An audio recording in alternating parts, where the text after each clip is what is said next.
meeshaalee teknooloojii haalli yeroo akka fayyadamnuuf nu dirqisiisan kanneen akka laaptooppii, bilbiloota ismaartii biraandii barbaadaniin akkasumas immoo koompiyuuteroota tajaajila uwwisa neetworkii waajjiraalee fi biirooleedhaaf yoo feetan gatii madaalawaa fi qulqullina si'ataa ta'een isiniif dhiyeessuudhaaf jirra jedha Super Micro Technology.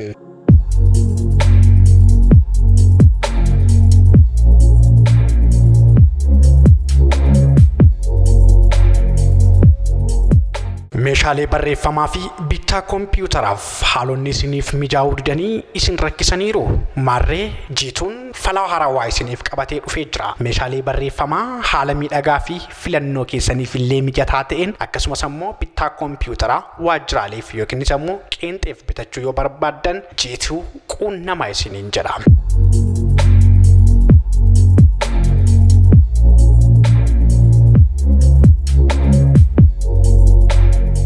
kennaawwan jaalalleewwaniif maatiin ijoollee isaaf hiriyaaf akkasumas immoo kennaawwan garaagaraa meeshaalee teknooloojii walitti hidhaman kanneen yeroon irra dabarre hiriyaaf jaalallee keessaniif akkasuma maatiif kennuu yoo barbaaddan Smart Gift and Technology bira kottaa haala miidhagaaf si'ataa ta'een nu biratti waa hunda bakka tokkotti argattu.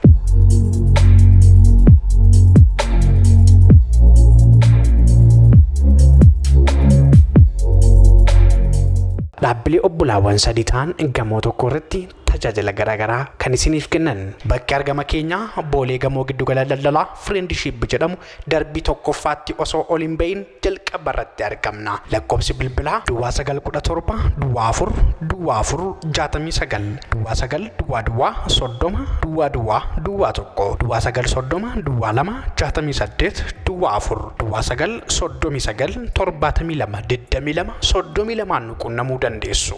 qulqullinaa fi si'oominni keenya adda nu godha. magaalaa Finfinneef naannawaa isheetti kanneen argamtan nurraa meeshaa yoo bitattan gatii geejjibaa osoo isin kabalchiisin tola isiniif qaqqabsiisna. Super Micro Technology filannoo keessan taasifadha.